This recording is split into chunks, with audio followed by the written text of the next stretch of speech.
Hi guys, welcome to my channel. In this video, I will be covering complete Unit 1 in NLP Subject. I will explain each and every topic in detail, and whatever the topics that I am going to cover in this video, I will provide all those topics and their timings in description. Before starting this video, please check in description. Guys, I will provide NLP Unit 1 notes PDF in description. You can download from description.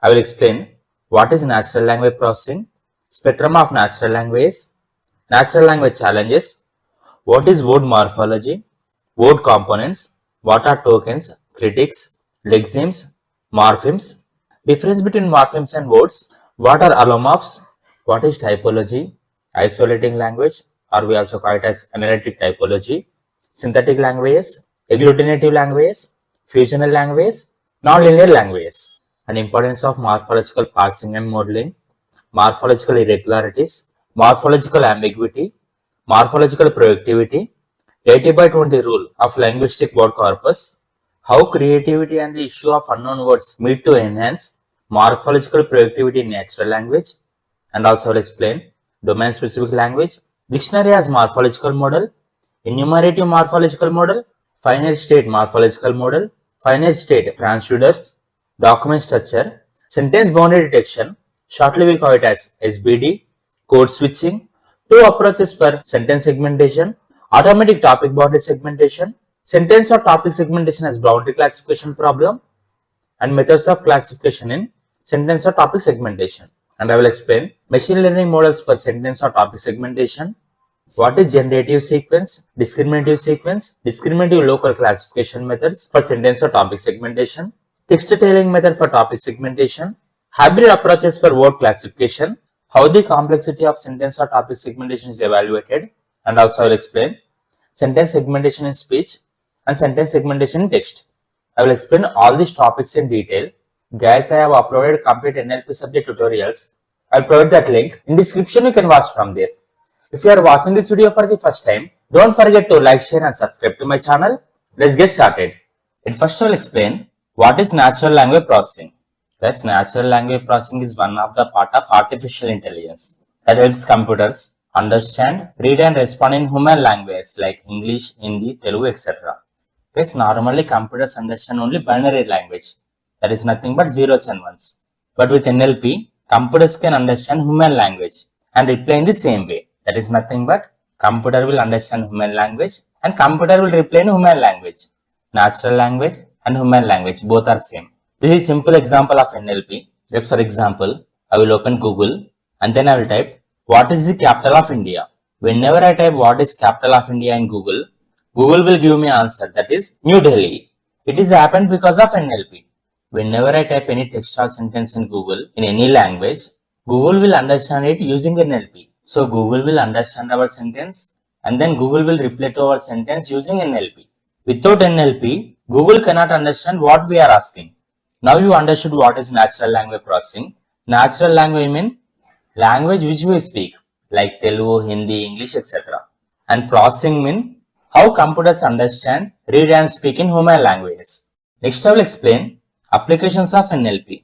Applications mean where we will use NLP in real life. We will use NLP in voice assistants like Siri, Alexa, Google Assistant, etc. For example, I will open my iPhone and then I will say, hey Siri, call dad. Then automatically Siri will call to my dad. It is happened because of NLP. And second one is chatbots. For example, if you consider any website, in any website, there will be customer support option. Instead of employees chatting with us, automatically robot will chat with us. Robot will understand our problem and then robot will give response to our problem in our language. It is happened because of NLP. And third one is Google Translates. Guys, by using Google Translator app, we can change one language to other language. For example, we can convert English to Telugu, Telugu to English, English to Hindi, etc. And all these translator apps work based on NLP. And fourth one is spelling checker. Guys, there are various kinds of spelling checking apps and softwares available. By using that apps and softwares, we can correct grammar and as well as spelling mistakes. And all the spelling checking apps and softwares work based on NLP. And fifth one is search engine. Guys, in search engine, we can search for information. Example, Google. Whenever we type any text or sentence in Google, Google will understand that with the help of NLP. So we'll use NLP in search engines. And sixth one is sentiment analysis. The sentiment analysis means computer will understand our feelings, whether it is positive feeling or negative feeling. So by seeing our messages or reviews, computer will automatically understand whether it is positive or negative with the help of NLP. And seventh one is text to speech and speech to text conversion. Yes, computers will automatically convert voice to text or text to voice using natural language processing. And the eighth one is email spam filter. Gmail will automatically detect spam mails and place them in one folder using NLP. All these are various applications of NLP. That is nothing but where we will use NLP in real life. Next I will explain spectrum of natural language. Yes, spectrum means range or levels from easy to hard. Natural language means language which we speak, like Telugu, Hindi, English, etc. And natural language is not always simple. The way humans speak is complicated. Some sentences are easy for a computer to understand and some sentences are difficult for computer to understand. So spectrum of natural language means different type of sentences that can be easy, medium or hard or very hard for computers to understand using NLP. These are various levels. First one is easy level. We'll use simple command like turn off the light. So computer need not to find any answer for this command. Computer will simply understand the sentence and then computer will turn off the light. And second one is medium level. Whenever we give any questions to computer need to understand that question and then computer need to search for answer. For example, I will search for who is the Chief Minister of Telangana in Google. So Google will take some time in order to search answer and then Google will give us correct answer. And third one is hard level. For example, if you consider any poems or deep meanings, it is very hard for computer to understand poems and deep meanings. For example, I will say to computer, life is a journey of dreams. And this is poem. Computer cannot understand full meaning because computer cannot understand emotions or hidden meanings which are present in the sentence. So computer cannot understand full meaning. And fourth one is sarcasm. For example, if you speak anything in sarcastic way, computer cannot understand it. Yes, for example, one person is not doing job properly. So I will say, wow, great job in sarcastic manner. Actually, I am insulting that person. But computer will think it as good comment, but actually it is bad one. So sarcasm is very hard for computers to understand. This is all about spectrum of natural language. Spectrum in levels from easy, medium, hard to very hard. Next I will explain why NLP is challenging. Because with the help of NLP, computers can understand human language. Still NLP is difficult because human language is complex, full of meanings, emotions. Each person will speak in different slangs and each person will follow different grammar rules. So understanding human language for NLP is challenging. I'll give some of the main reasons why NLP is challenging for computers. And that first challenge is one word, many meanings. Where some words have more than one meaning. So computer need to decide which meaning is correct. For example, if you consider bat, either bat mean animal bat or cricket bat. NLP need to understand which one we are talking about based on sentence. It is challenging part for NLP. And second one is grammar rule changing meaning. Because if we change order of words, meaning also changes. For example, I will say he is eating. Actually, this is answer. For example, if I write is first, like is he eating, then it acts as question. So in order to find correct meaning, NLP need to understand grammar rules. So NLP need to know correct grammar in order to find correct meaning. And third one is slang and short forms. As for example, all people will not follow same slang. For example, if you consider Telangana people will speak in one slang and Andhra Pradesh people will speak in other slang. So each person will use different slang in order to speak. So NLP need to understand slang and short forms. Yes, for example, if you consider WhatsApp chatting and Instagram chatting, most of them will use shortcuts. Like instead of typing how are you, people will type HRU. So NLP need to understand short forms. Because in chats and messages, most of the people use shortcuts. So understanding slang and short forms is challenging for NLP. And fourth one is need context. That is nothing but situation. As for some sentences, we need to add extra information in order to make computer understand full meaning properly. I'll give one example. For example, I will write it is hot. But computer will not understand which is hot. Either coffee is hot or weather is hot or the room is hot. So if we don't give any context, computer need to understand situation and then computer need to give right meaning. And fifth one is different language and accents. People speak in different languages like Telugu, Hindi, English, etc. And in each language, grammar rules and pronunciations are different. So understanding different languages for NLP is complicated. For example, if you consider English In English, we will get color as COLOR, and whereas in British, we will get color as COLOUR. So computer need to understand both meanings. And sixth one is no emotions in machines. Yes, computers don't have any emotions and feelings. For example, I am very sad, I am crying, and I will say to computer that I am fine in sad tone. As I am crying and I am saying I am fine, computer will really think that I am fine and I am happy. All these are various challenges in NLP. Next I will explain how NLP will understand a sentence with an example. As for example, I will give sentence to NLP like I am Nagendra Sai and I am from Hyderabad. So in step 1, user will give input to computer or mobile, and in step 2, NLP will perform tokenization. As tokenization means splitting each word separately is known as tokenization. Whenever I type I am Nagendra Sai and I am from Hyderabad, computer will split each word separately like I am Nagendra Sai and I am from Hyderabad. NLP after performing tokenization, that is after separating each word separately, and third step is NLP will perform parts of speech tagging. NLP will identify each word like I am in pronoun, Nagendra Sai is noun and Hyderabad is noun, etc. After identifying parts of speech for each word, now computer will perform name entity identification. If you consider this sentence, in this sentence, total there are two names. One is Nagendra Sai and next one is Hyderabad. So now NLP will find important names and places like name Nagendra Sai, which is person name, and Hyderabad, which is location. After identifying name entities, a computer will understand main meaning like person is saying his name and place, and then computer will understand complete sentence finally like name is Nagendra Sai and person is from Hyderabad. Next I will explain what is word morphology. Word morphology is study of how words are formed and structured. It explains how small parts of a word called morphemes are put together to form a new words. I'll give an example. For example, if you consider unhappy, unhappy is formed by combining two words. One is un and next one is happy. Guys, we call small parts of word as morpheme. So un is one morpheme and happy is one morpheme. So two morphemes are combined together to form a new word. We call it as word morphology. For example, if you consider cats, this word cats are formed by combining two words. One is cat and next one is s. Cat is considered as one morpheme and s is considered as other morpheme. Both morphemes are combined to form word cats. So word morphology means how words are formed and structured. How this word is formed? By combining small parts of word like cat, s. We call this cat as morpheme and s is considered as one morpheme. So new words are formed by combining morphemes. Guys, if you want to perform word morphology, that is nothing but if you want to form new words, words are formed by combining small pieces. We call that pieces as root word, prefix and suffix. For example, this word unhappy is formed by combining un plus happy, where un is prefix, that is before root word, so we call it as prefix, and happy is root word.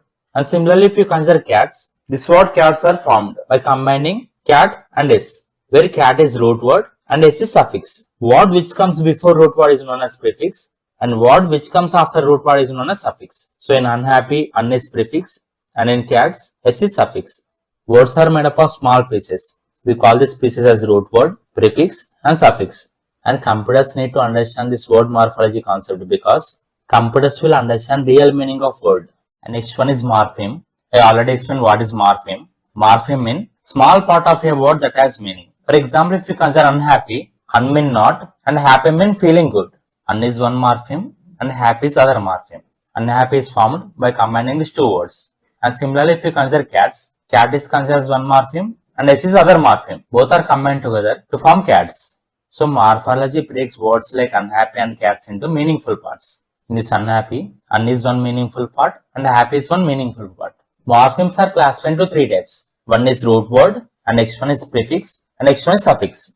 Guys, root word means main part of the word. For example, if you consider playing, in playing, play is root word and prefix means which comes before the root. In unhappy, un is considered as prefix because it will come before root word and next one is suffix. Suffix will come after root word. For example, in playing, ing is considered as suffix because it will come after root word play.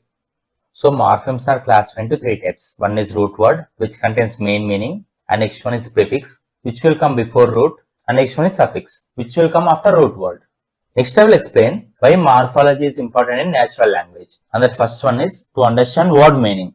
As for example, someone will say happily. So by using morphology concept, that is by dividing this big word into meaningful small words, computer will understand this meaning. Happily mean happy plus ly, and here root word is happy. So now NLP will understand that happily mean in happy way. So morphology is important in order to understand word meaning. And second one is to group similar words. As for example, if you consider run, runs, ran, running, all belong to same group. So in order to group similar words, we need to use word morphology. So word morphology will treat all these words as single group. And third one is for correct translation. As for example, I will write text in Telugu or Hindi. Now translator will automatically convert that words into English with the help of morphology. And fourth one is to improve search result. As for example, in Google, I will type buying a bike. So Google will give results for buying a bike and as well as bought a bike, buy a bike and as well as buying a vehicle. Like that, Google will search the results in various forms. So search result and as well as user experience improves. User will get search results properly. And fifth one is to guess unknown word meanings. For example, computer doesn't know meaning of hopeful. So now computer will understand meaning by using morphology. That is nothing but separating main word into morphemes. That is nothing but meaningful parts. Like hope plus full, where hope is root word and full is suffix, meaning full of hope. This is an example of word morphology. For example, I will search for unbelievable. Now morphology will split my word into three parts. We call those parts as morphemes. One is prefix, and next one is root, and next one is suffix. Un is prefix, believe is root, and able is suffix. So in NLP, after separating my complete word into various morphemes like prefix, root, and suffix, a computer will understand full meaning. Unbelievable mean cannot be believed. Like that, NLP will understand word meanings with the help of morphology. Next I will explain what are various words and their components. In natural language processing, words are not treated just as full words. NLP breaks words into smaller parts to understand their structure and meaning. As in NLP, words are not considered as full words. NLP will break full word into separate words to understand structure and meaning. And we call the small parts of words as components. If computer knows various components of words, then computer will understand word meaning, how words are formed, and how to process them correctly.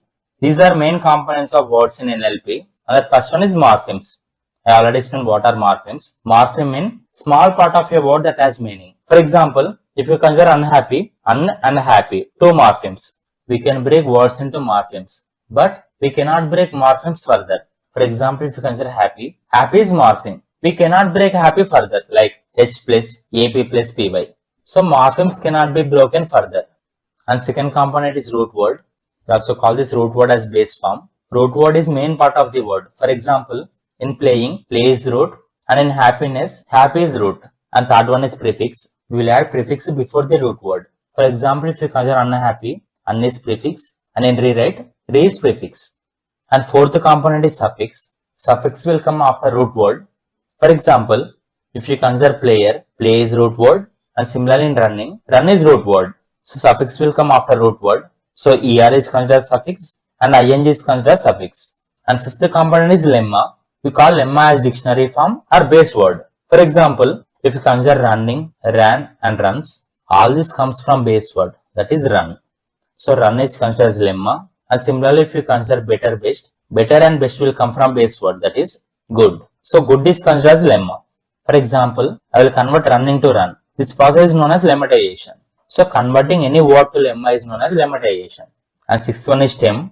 Because if you consider any word, if you remove prefix and suffix for that particular word, the word which remains after removing prefix and suffix is known as stem. For example, if you consider played, if you remove suffix, that is ed, we call this play as stem. And similarly, if you consider happily, if you remove suffix, that is ly, then happi is considered stem. And seventh one is inflection. Guys, if you change any form of a word in order to show tense, number and gender, then we call it as inflection. I'll give one example. I will change run to ran, which is past tense. For example, I will change boy to boys, child to children, girl to girls. I'm changing to plural form. And eighth one is compound words. Name itself says compound, mean multiple words. We need to join two or more words in order to form a new word. For example, if you consider blackboard, blackboard is considered single word, but it is formed by combining two words. One is black and next one is board. And similarly, if you consider notebook, Notebook is single word, but it is formed by combining two words. One is note and next one is book. So two words are joined to form a new word is known as compound word. I already explained this example. Whenever you search for unbelievably, with the help of morphology, computer will divide that complete word into three parts like prefix, suffix and root, and then computer will understand final meaning. Next I will explain difference between word and morpheme. Word mean full unit of language and morpheme mean small part of a word that has meaning. For example, if you consider unhappy, unhappy is considered as word, and whereas if you consider un plus happy, un is one morpheme and happy is one morpheme, and words can stand alone. Sometimes morphemes can stand alone or cannot stand alone. For example, if you consider cat, cat is one morpheme which can stand alone. We can understand this meaning. For example, if you consider only s, it cannot stand alone because there is no meaning for s. So based on situation, morphemes can sometimes stand alone or sometimes they cannot stand alone. Words are a combination of one or more morphemes and we cannot break morphemes further. We cannot break cat like c plus a plus t because cat is a morpheme. As in sentence, we will count each word, and whereas in each word, we will count morpheme. And we will use words in order to form sentence, and whereas by using morpheme, we can structure each word. These are differences between word and morpheme. Next I will explain what are tokens, clitics, lexemes and allomorphs. Guys, morphology study of how words are formed from small meaningful parts like root words, prefix and suffix. In NLP, with the help of morphology, computers will understand structure and meaning of words. At first I will explain what are tokens. In NLP, a token is a word or symbol that comes from breaking a sentence. This process is called tokenization. Guys, I will give one example so that you can clearly understand what are tokens. For example, there is sentence, the cats are running. Now we will break this sentence into words or symbols like the cats are running where full stop is symbol. So total there are 1, 2, 3, 4, 5. 5 tokens generated from this sentence. So process of converting sentence into tokens is known as tokenization. So in NLP, whenever we give any sentence, then at first NLP will break that sentence into tokens. After breaking complete sentence into tokens, now NLP will understand structure and meaning of that each token. So NLP breaks a sentence into tokens and then analyze each token to understand its structure using morphology. NLP will understand meaning of each token using morphology concept. Next I will explain what are clitics. Clitics are small words or parts of words that cannot stand alone. They always attach to other words to get their meaning. Thus clitics are weak words. So they always depends on nearby words for pronunciation and meaning. I'll give one simple example so that you can clearly understand what are clitics. For example, I will type I will go. In I will, if you remove I, there is LL. But there is no meaning for LL. So this LL is weak word. That is nothing but this LL is clitics. So clitics are weak words. They always depends on other words. So this LL depends on I in order to get meaning. For example, if you consider he is coming, if you remove here HE, there is no meaning for S. So we cannot write S alone. So we call this S as clitics. And similarly, they have eaten. If you remove they, there is no meaning for VE. So we call this VE as clitics. And similarly, if you consider don't, if you remove DON, there is no meaning for T. So we call this T as clitics, where H stands for is and VE stands for have and NT stands for not. So clitics are small parts attached to other word and they cannot live alone on their own. Clitics are classified into two types. One is proclitics and next one is enclitics. Guys, proclitics comes before main word. For example, if you consider we have, that stands for we plus have, where have is main word and we will come before have. So we call this we as proclitics. That is nothing but word which comes before main word. And similarly, if you consider enclitics, enclitics will come after main word. For example, if you consider don't, that is nothing but do plus not, where do is main word and not will come after main word. So we call this not as enclitics. If clitics come before main word, then we call it as proclitics. And if clitics come after main word, then we call it as enclitics. So with the help of clitics, computer will understand that how language use short forms for speaking and writing. Because normally whenever we use clitics, computer will separate word like we plus have and then it will understand meaning. So NLP need to separate clitics to understand full meaning. So whenever I enter don't, then computer will understand like do plus not. Guys, we'll use clitics in language translation and speech recognition. Next I'll explain what is lexeme. Lexeme is a base word that includes all its word forms. It is a unit of meaning in a language. Guys, I will give one simple example so that you can clearly understand what is lexeme. For example, let us say if you consider run, runs, ran and running, all these words come from main form, that is run. So there is no change for base form. For example, let us say there are word forms like play, playing, played, plays, etc. All these words come from main form, that is play. So play is considered as lexeme. Next I will explain importance of lexemes as linguistic form. But before explaining this, you have to know what is linguistic form. Linguistic form means the way a sentence is written. For example, I will write, he runs fast. We consider this full sentence as linguistic form, where he is subject and runs is verb and fast is adverb. We call this sentence structure as linguistic form.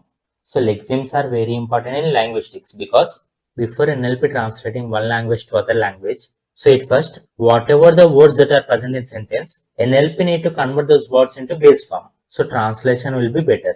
And similarly, lexemes help in search engines. For example, in Google, I will search running shoes. So NLP also checks run shoes, ran shoes. So you will get so many search results. And similarly, third one is to reduce complexity. For example, without lexemes, NLP will treat each word as new word. For example, NLP will treat run as new word and similarly running as new word. So processing will take long time. So instead of treating every word as new word, NLP will use lexeme to group them. So whenever I enter running, automatically NLP will understand that running belongs to lexeme, that is run. So processing will be faster and better. Next I will explain what are allomorphs. Allomorphs are different sounds or spellings of the same word part that have same meaning. Guys, I will give one simple example so that you can clearly understand what are allomorphs. For example, if you consider word cats, dog and box, this word's plural form is cats, dogs and boxes. All belongs to same word part, that is nothing but all ends with s. But pronunciation is different. If you consider cats, ends with s, cats, s. And similarly, if you consider dogs, ends with z, dogs. And similarly, if you consider boxes, ends with iz. So even though if all these words belongs to same word part, that is nothing but all those words are plurals, this word's pronunciation is different. We call this S, Z and IZ as allomorphs. So allomorphs are different sounds or spellings of the same word part that have same meaning.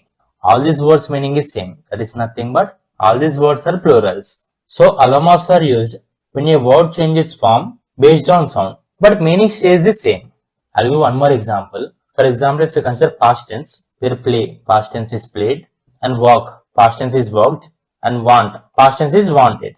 So all these words belongs to same word form. That is nothing but all these words ends with ed. But pronunciation is different, like played ends with d, walked ends with t, and wanted ends with id. So we call this d, t, and id as allomorphs. And these allomorphs are important in NLP because NLP need to understand that different sounds or spellings have same meaning. NLP need to understand that even though there are different sounds and spellings, meanings will be same for some words. And for speech recognition, for checking errors in grammar, for text-to-speech conversion, and for translating text from one language to other language, NLP need to understand these allomorphs. Without understanding allomorphs, NLP will treat boxes and cats as different. So with the help of allomorphs, NLP will understand that even though sounds are different for these both words, they belong to same word form, that is plural. Next I will explain what is typology. Guys, typology means study of types of languages based on how they form words and sentences. Guys, there are various kinds of languages like English, Hindi, Telugu, etc. And all these different types of languages are formed by combining words and sentences. So typology means study of types of languages based on how they form words and sentences. Next I will explain what is isolating language. We also call this isolating language as analytic typology. Guys, isolating language means language where each word stand alone. No prefix and suffix are added. I'll give one example. For example, I will write he will go. For he, there is no prefix and suffix. For will, there is no prefix and suffix. And for go, there is no prefix and suffix. So for each and every word in this sentence, there is no prefix and suffix. So we call this sentence as isolating language. If you consider other sentence like they did not come, for each and every word in this sentence, there is no prefix and suffix. All these words can stand alone. So we call this sentence as isolating language. As for example, if you consider this sentence, he is unhappy. If you consider this unhappy, so there is prefix un. where un is prefix and happy is root word. As there is prefix in this sentence, so we don't consider it as isolating language. For example, instead of writing he will go, I will write like he will go, where he is root word and il is suffix. As there is suffix in this sentence, so we don't consider the sentence as isolating language. In a sentence, if there is no prefix and suffix for each and every word, then we consider it as isolating language. Next I will explain what is synthetic language. The synthetic language means language that joins multiple meanings inside one word using affixes. Affixes mean prefix and suffix. So synthetic language means one word that contains multiple meanings. I'll give one example. For example, there is Latin word that is amo. So meaning of amo is I love. So there is only single word amo that contains multiple meanings. They are I love. So we call this amo as synthetic language. Next I will explain what is agglutinative language. Guys, in agglutinative languages, we will add word parts one after another. We call those word parts as morphemes. So in agglutinative language, we will add morphemes one after another, where each morpheme has one clear meaning. I'll give one simple example so that you can clearly understand what are agglutinative languages. Guys, for example, there is word. This word irregularities is formed by combining ev plus ler plus iniz plus den, where ev stands for house and ler stands for plural and iniz stands for you and den stands for from. So meaning of irregularities is from your houses. So ev is one morpheme, ler is one morpheme, iniz is one morpheme and den is one morpheme. So agglutinative language will add word parts one after another, where each part contains one clear meaning. So we call this irregularities as agglutinative language. So I will explain what is fusional language. Guys, in fusional language, one word part, that is nothing but one morpheme, can have multiple meanings. For example, there is Spanish word that is hablo. Meaning of hablo is I speak. Yes, hablo is not word, it is morpheme. Morpheme is nothing but one of the part in a word. So this morpheme, hablo, has multiple meanings. So we call this hablo as fusional language. The synthetic language means one word has multiple meanings, and whereas fusional language means one morpheme can have multiple meanings. Next I will explain what is nonlinear language. In nonlinear languages, words are not always formed just by adding parts from left to right, like in English. Because normally if you consider English language, most of the words are formed just by adding parts from left to right. For example, if you consider happy, I will add un before, so which will form unhappy. And for example, if you consider play, at last I will add ing, which will form playing. For example, if you consider game, at last I will add s, which will form games. So in English, most of the words are formed just by adding parts from left to right. But in nonlinear languages, we will use root letters and internal patterns in order to create new words. I'll give an example. For example, if you consider Arabic language, there are some root letters like KTB, where KTB, all these are root letters, where root letters will not change, where in these underlined places, we need to fill with vowels in order to create new words. For example, in these underlined places, if I fill with IA, like KITAB, which will form kitab, that is book, and if I fill KATABA, which means he wrote, where if I fill AI, which will form writer, so where KTB, these are root letters, and in gaps, we can fill various kinds of vowels in order to create new words. So in nonlinear languages, we use root letters and internal patterns in order to create new words. So root letters, KTB stays, but the patterns of vowels inside changes. This is known as nonlinear language. Next I will explain what is morphological parsing. Guys, morphological parsing means breaking a word into smallest parts. We call those smallest parts as morphemes. And we will break word into smallest parts in order to understand its meaning and structure. Guys, I will give one simple example so that you can clearly understand what is morphological parsing. For example, there is word unhappiness. Now I break this word into smallest parts like un plus happy plus ness. We call each part as morpheme. So total there are three morphemes, un plus happy plus ness. After breaking word into smallest parts, a computer can understand its structure and meaning. This is known as morphological parsing. Next I will explain what is morphological modeling. Morphological modeling means creating rules or systems to help a computer understand how words are formed, change or behave. Guys, I will give one simple example so that you can clearly understand what is morphological modeling. Guys, for example, by giving some code, I will train computer that all plural forms ends with s. Like dog, plural form is dogs, cat, cats, boy, boys. Now computer will understand that all plural forms ends with s. So whenever I give any input to computer, automatically computer will identify its plural form. Like whenever I give gull, computer will create gulls. So morphological modeling means creating rules to help computer understand how words are formed. It helps an NLP system know which morphemes exist, how they are combined, and what they mean. Next I will explain importance of morphological parsing and modeling. Thus NLP system need morphological parsing and modeling in order to understand word meaning. For example, for NLP system, I'll give some words like run, running, ran and runs. So with the help of morphological parsing and modeling, NLP system will understand that all these words belongs to run. So even if we change word forms, NLP system will know real meaning of those words with the help of morphological parsing and modeling. And second one is to improve search results. As for example, I want to buy a car. So in Google I will type buying a car. So whenever I type buying a car in Google, then Google will also search for buy a car, bought a car and buys a car. So you will get so many results, and this is possible with the help of morphological parsing and modeling. And third one is for machine translation. As for example, with the help of morphological parsing and modeling, we can convert one language to other language. For example, I will type he is eating. Then easily I can convert English to Hindi or English to Telugu. And this translation will be correct because of morphological parsing and modeling.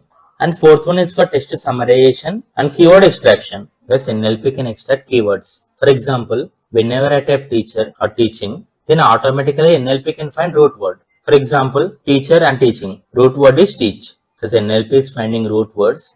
So NLP will understand correct meaning.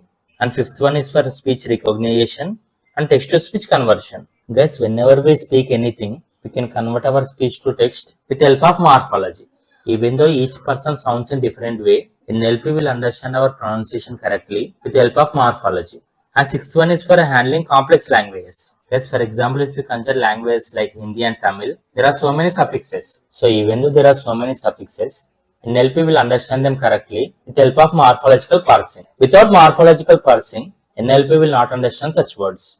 And seventh one is for sentimental analysis. Yes, for example, if you consider unhappy, dislike, hopeless, in these words, there are some morphemes like un, this and less. So computer will understand that all these are negative prefixes and suffixes, and these negative prefixes will change sentiment of a sentence. Next I will explain what are morphological irregularities. Morphological irregularities are words that change their form in an unusual way. They do not follow the regular grammar rules for making plurals, past tense or any other word forms. Morphological irregularities are words that change their form in a special or different way, not by following the normal grammar rules. Guys, I will give one simple example so that you can clearly understand what are morphological irregularities. For example, if you want to convert any word to past tense, then at last we need to add ed. So regular grammar rule for making past tense is to add ed at last. So for walk, we'll add walked, ed at last. For talk, talked, play, played, and cry, cried. So if you want to convert any word to past tense, then at last we need to add ed, which is regular form.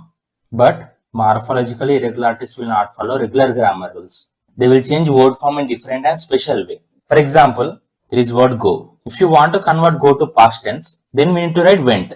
Go, past tense is went. If you consider run, past tense is ran. So go, past tense is went, and run, past tense is ran. Here we are not adding ed at last. Instead, we are changing word in different way. So these two are examples of morphological irregularities. As for example, if you want to convert any word to plurals, then at last we need to add s. So girl, girls, boy, boys. At last we need to add s. This is regular form. So regular grammar rule in order to convert word to plural is to add s at last.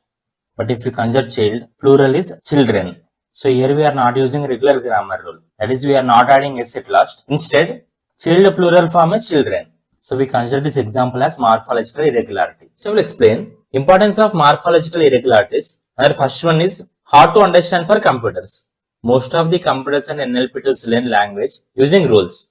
Irregular words break the rules, so NLP may give wrong meaning, or it may also give wrong output if irregularities are not handled properly. Because most of the computers and NLP tools, they will learn a language using rules. So if we give any irregular words to computer may not understand those words, and computer may give wrong output. So we need to train computer and as well as NLP tools to understand morphological irregularities. So they will give correct output. These morphological irregularities are used in various NLP tasks like lemmatization. Lemmatization means converting word to root. For example, if you enter playing, converting playing to play is known as lemmatization, where root word is play. For example, if you consider running, Converting running to run is known as lemmatization. It is nothing but bringing our word to root. And next one is translation. Thus, we also use morphological irregularities in translation in order to translate one language to other language. And next one is in speech recognition. And next for grammar correction. And also for text summarization. So, we use morphological irregularities in all these NLP tasks. So, handling irregular words is very important in NLP. Next, I will explain how morphological irregularities are removed in NLP. The first one is dictionary method. Guys, normally we will give dictionary to NLP tools. So, by seeing the dictionary, computer will understand that what are various irregular words present and how to bring them to root form. For example, if you consider went, root is go. For example, if you consider ate, root is eat. And better, root form is good. So, by checking complete list in dictionary, NLP tools can convert any word into root. And second one is lemmatization. Guys, NLP will use various lemmatizer tools to remove irregular forms and then give original word. We call original word as base word. For example, if you enter bought, root form is buy. For example, if you consider ran, base form is run. So, by using various lemmatizer tools, NLP can convert irregular words into base form.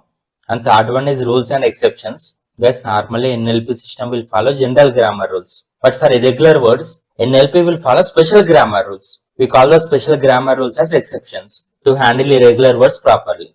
Guys, now I will give some of the examples of irregular words in two languages.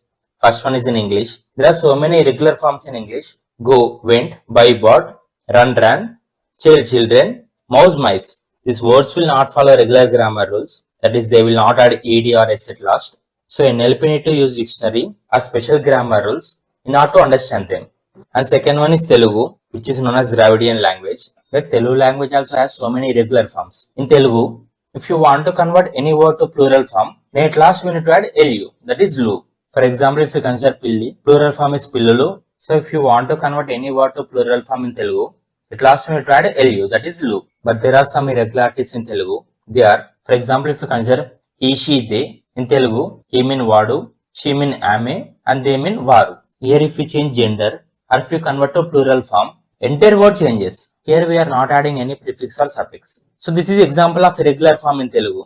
So by using dictionary and various kinds of tools, NLP will understand structure of Telugu properly. Next I will explain what is morphological ambiguity.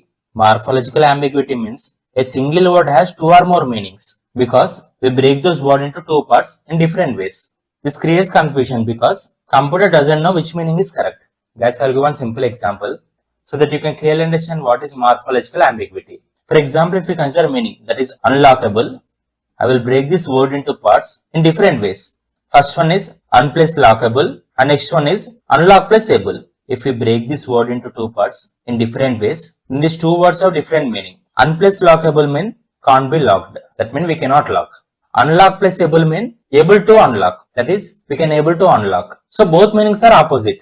Now computer will not understand which meaning is correct. This is known as morphological ambiguity. Whenever we break any word into parts, that is, whenever we break any word into morphemes in different ways, then single word may have two or more meanings and computer don't know which meaning is correct. For example, if we consider rebuilding, meaning of replace building is building something again. For example, if we consider rebuild plus ing is act of rebuild. So both meanings are different. So same word but two different meanings. This is known as morphological ambiguity. In order to solve morphological ambiguity, there are so many NLP tools available like Google Translate, ChatGPT, etc. They will find correct meaning. So if word is ambiguous, then output also will be wrong. So NLP will use various grammar rules and NLP will understand complete sentence in order to give correct meaning. Because whenever we give any ambiguous sentence to ChatGPT, ChatGPT will automatically understand the sentence based on context.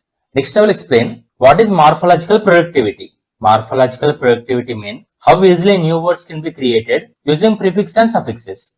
As name itself says, morphological productivity. Productivity means producing new words by adding prefixes and suffixes. If a morpheme can create new words, it is called productive morpheme.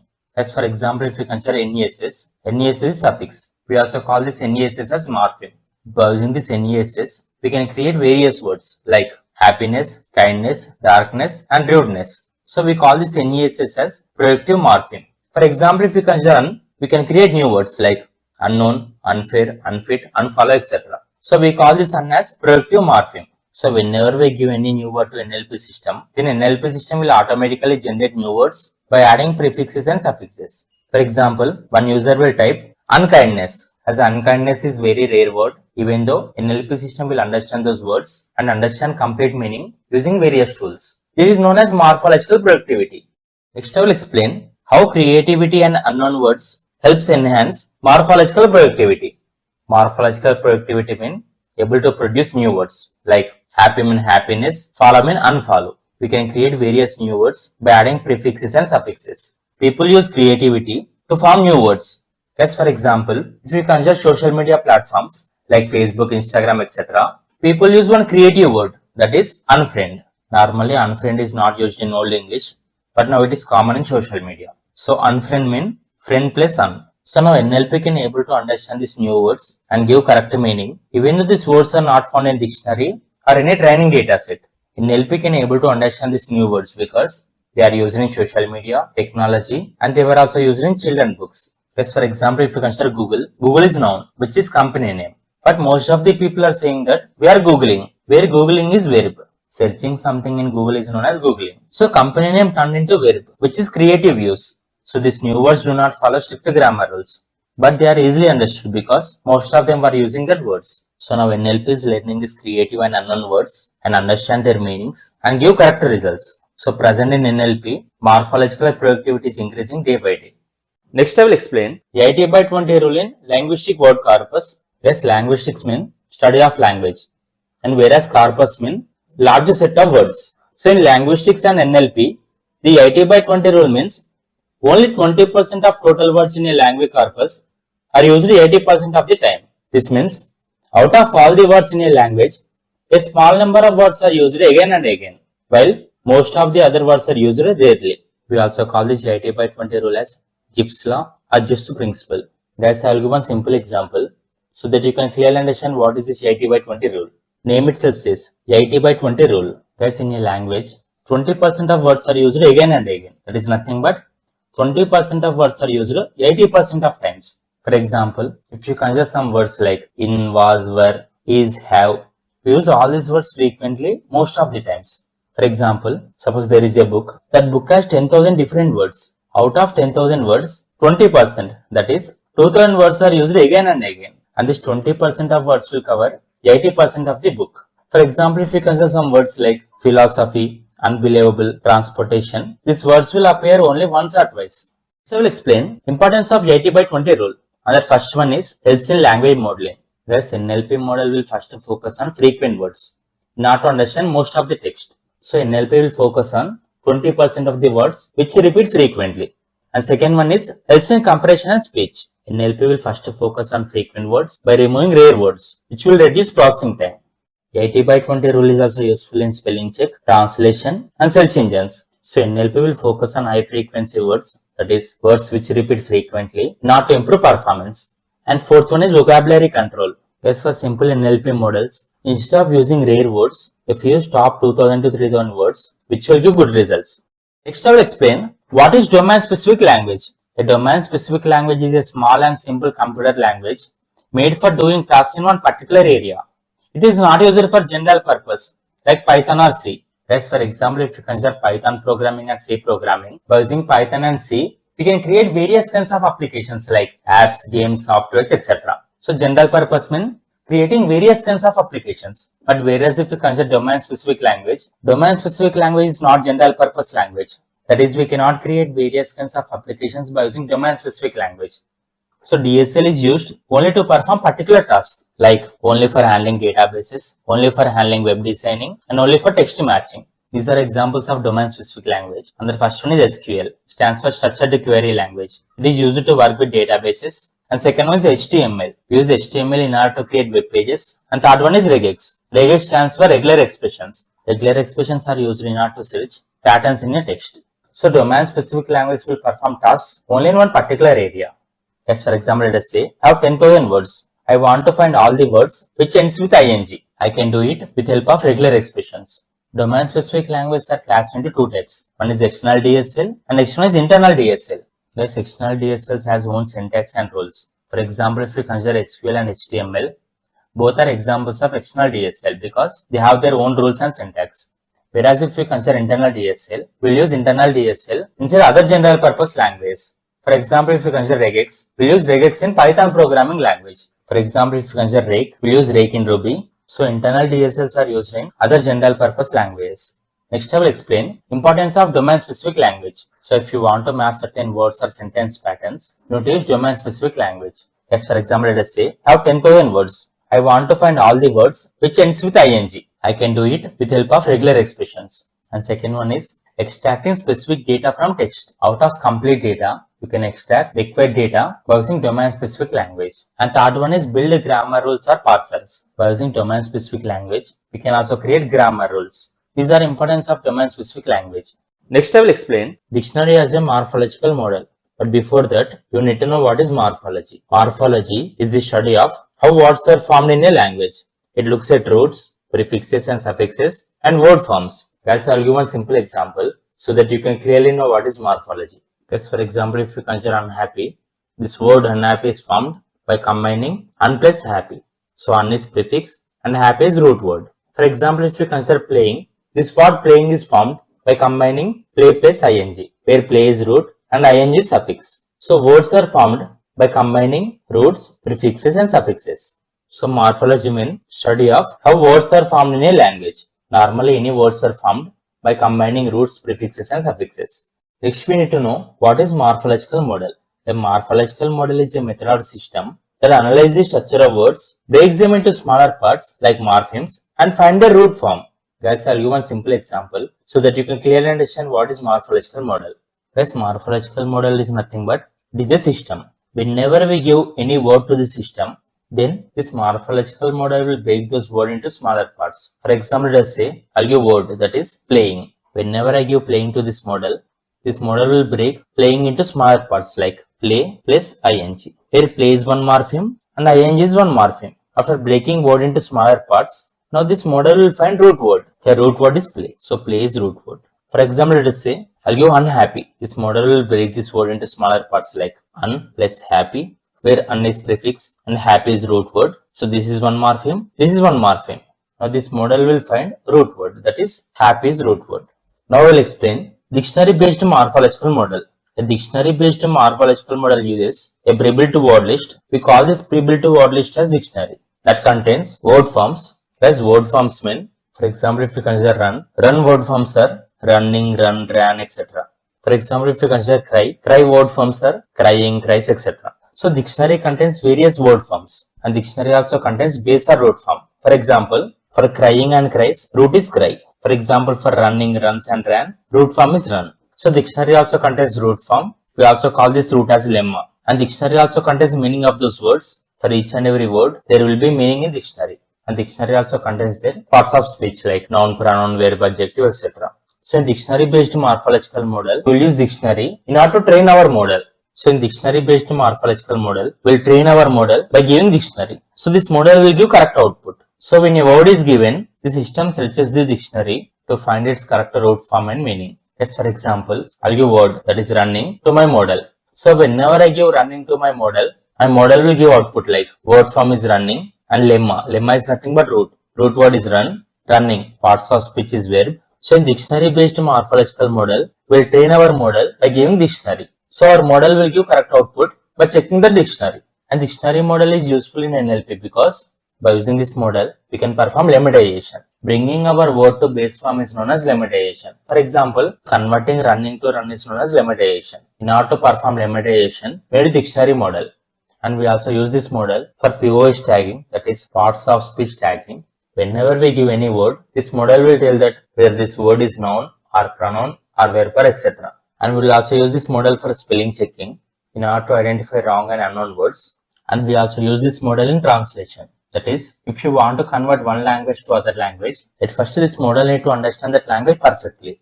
And this model understands language perfectly by using dictionary. These are advantages of dictionary based morphological model. And the first one is very accurate. That dictionary is very big. So output will be correct. And second one is good for irregular words. Because normally if you consider past tense, in past tense, all words will end with ed. For example, if you consider cry, past tense is cried. For example, if you consider play, past tense is played. So in regular form, for past tense, all those words ends with ed. But whereas if you consider irregular form, like go, past tense is went, and buy, past tense is bought. So for these irregular words, we can use dictionary. A dictionary contains correct meaning. So dictionary based morphological model is good for irregular words. So this model works well for known languages like English, Hindi, Telugu, etc. These are disadvantages of dictionary based morphological model. And first one is needs a large word list. A dictionary contains meanings only for known words. If you give any unknown words to dictionary may fail to give answer. A dictionary cannot create new words.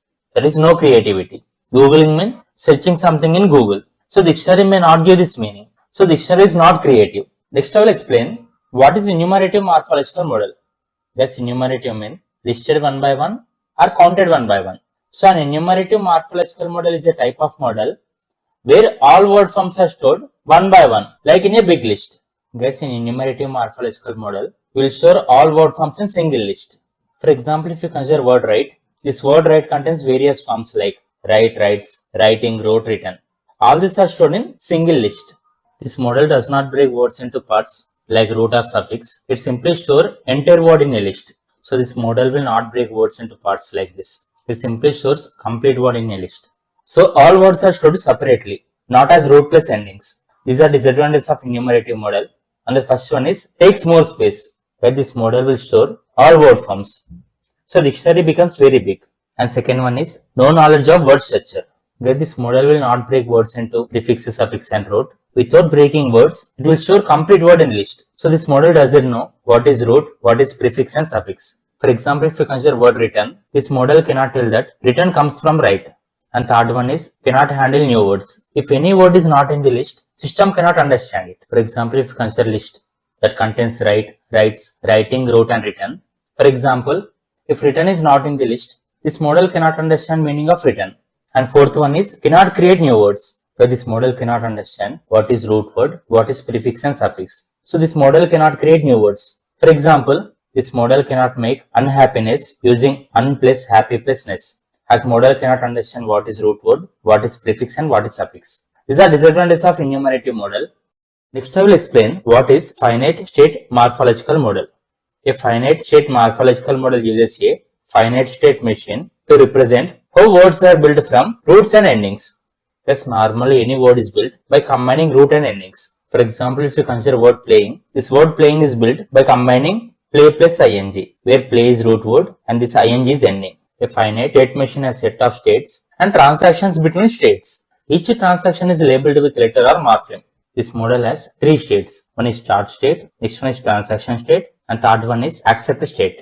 In start state, machine is ready to read word, and whereas in transaction state, this model will read each letter one by one. And whereas in accept state, if all the word follows valid path, that is valid rule, machine will accept that word or else machine will reject that word.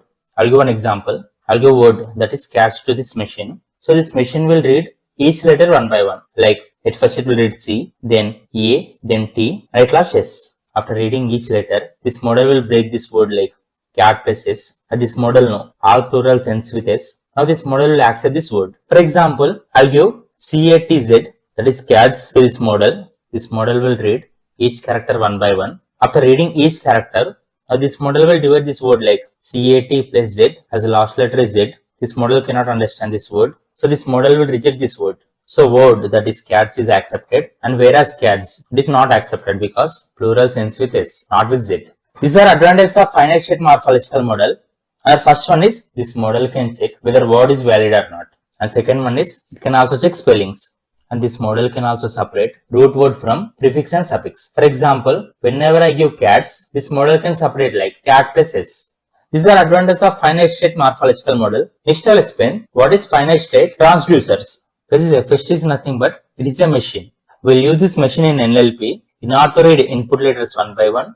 And after reading input, this model will give output in the form of letters or symbols. And this model will follow states. That is nothing but whenever any word is correct, this model will reach to finite state. Or else this model will not reach to finite state. Yes, mainly finite state transducers will perform two main operations. One is analyze a word and next one is generate a word. I'll give two examples. One is for analyze a word and next one is for generate a word. First one is for analyze a word. For example, I'll give a word that is cats to this model.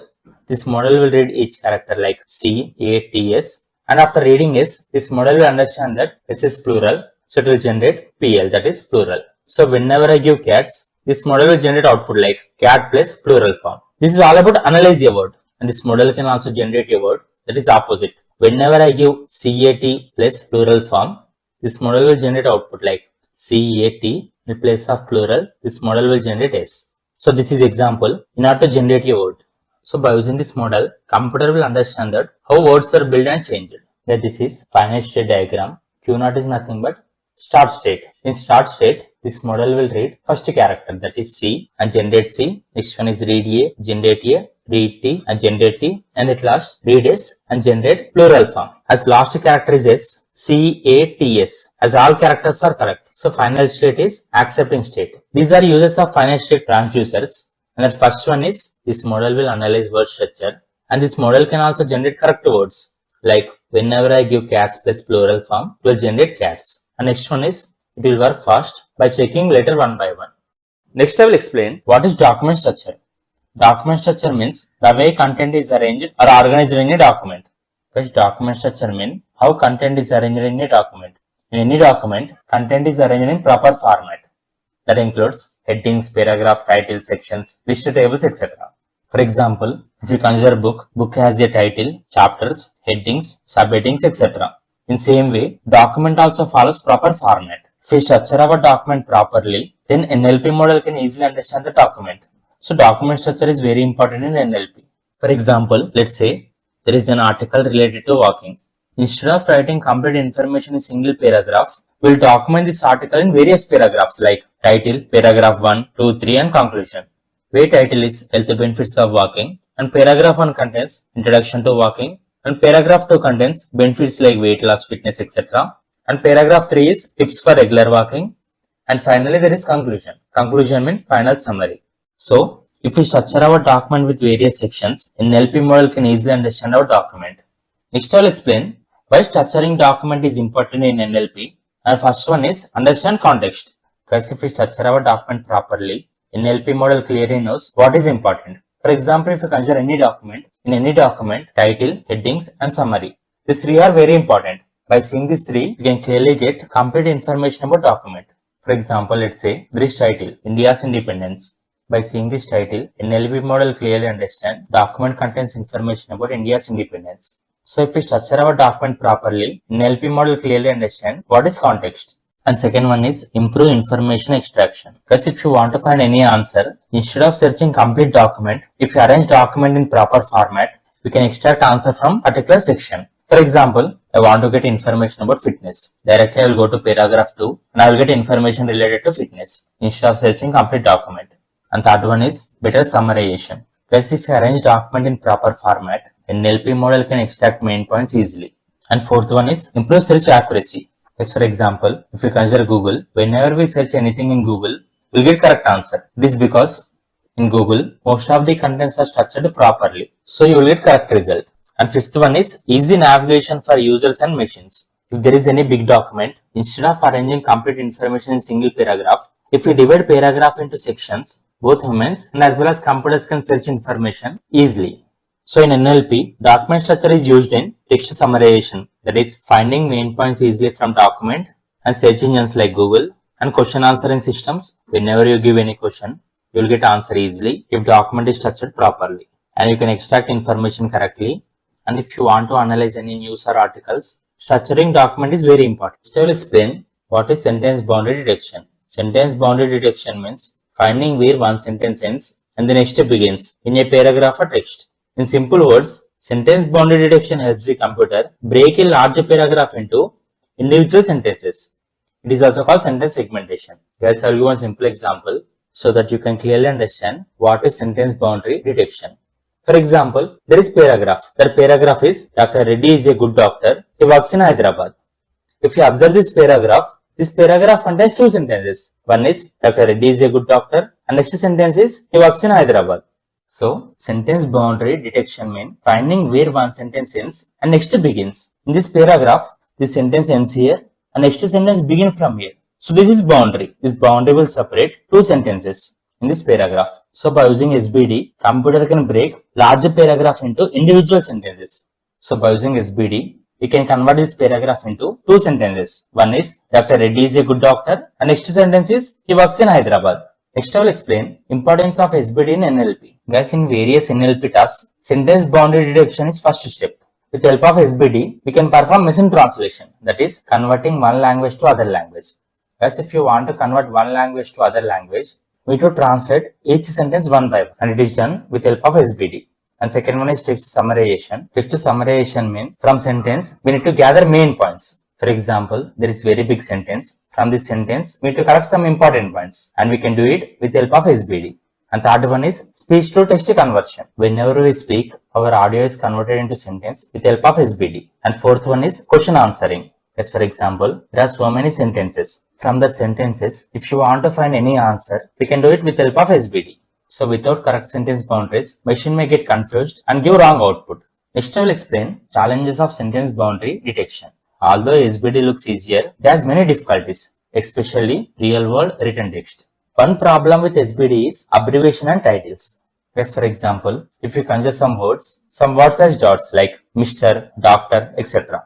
I'll give one example. For example, this is sentence, I met Dr. Nagendra Sai, he is a surgeon. Actually, sentence boundaries are detected based on full stops. If you observe the sentence, in this sentence, there are full stops. One is after doctor, and next one is after Sai, and next one is after surgeon. So whenever we develop any NLP model, NLP model understand that abbreviations and as well as titles, they are not sentence ends. For example, if NLP model break sentences in place of abbreviation or title, like I met doctor, one sentence, Nagendra Sai, one sentence, is surgeon, one sentence, which is wrong output. So NLP model must not break sentences in place of abbreviations and titles. So dot after doctor, which is not end of the sentence. So this is challenging part for NLP in order to understand abbreviations and titles. And second one is numbers and dates. Just for example, if you consider numbers and dates, like for example, this sentence, the value is 3.5. NLP model must not create boundaries in place of decimal numbers or dates. This dot is not end of the sentence. NLP model must not create boundaries in place of dates, which will give wrong output. And third one is short forms. As for example, there is sentence, USA is country. So in place of shortcuts, NLP model must not create boundaries. So USA, these are not sentences. This entire sentence is one single sentence. And fourth one is no punctuations in informal text. As normal in social medias, whenever we send any messages, we will not give any full stops. For example, I'll send text like, hello, how are you? I am fine, without any full stop. So even though if we don't give any full stop, NLP model need to understand that these are three different sentences like hello, how are you, I am fine. Three different sentences. This is challenging part. And fifth one is multiple sentences in one line. As most of them will write multiple sentences in single line like he went to school, he forgot his bag, he came back. Even though all are in single line, NLP model need to understand that these are three different sentences. And sixth one is different languages and styles. For example, if you consider some language like Chinese or Telugu, this language will not use punctuation marks like full stops. So even though if we give different languages, NLP model need to understand that complete paragraph, and NLP model must be able to create boundaries. Boundaries mean separating various sentences. This is all about sentence boundary detection. Next I will explain what is code switching. Code switching means mixing two or more languages in one sentence or conversation. This is very common in countries like India, where people mix English with Telugu, Hindi or Tamil. Guys, code switching means mixing two or more languages in one sentence. For example, I will send message to my friend like, I went to market, tarvata nenu tiffin tinna, where this part is English and this part is Telugu. This one single sentence contains two languages. One is English and next one is Telugu. People do code switching because of comfort. That is, people use word that comes quickly in mind. That is why they mix English with some other languages. And second one is habit. Because normally if we consider WhatsApp chats, we will include multiple languages in single sentence. So daily conversations includes multiple languages. It is habit. And third one is missing word. If one particular word is not present in one language, then people will use other language. And fourth one is style or trend. Because normally in social medias, we will send messages by mixing various kinds of languages. This is trend. These are the reasons why people use code switching. That is nothing but mixing multiple languages in single sentence. Next I will explain why code switching is problem in sentence boundary detection. The sentence boundary detection means finding where one sentence ends and next sentence begin. So whenever we use code switching, that is mixing two languages in single sentence, sentence boundary detection is very tough. These are problems in code switching. And the first one is punctuations may be missing. For example, there is text like I will come, ready avutunna nenu. Actually, in the single sentence, there are multiple sentences. One is I will come, full stop, ready avutunna nenu, which is Telugu language. This is other sentence. As there is no full stop here, computer cannot find where one sentence ends and next sentence begin. So most of them will not include punctuations in code switching. That is, when mixing multiple language together. In that situations, sentence boundary detection is tough.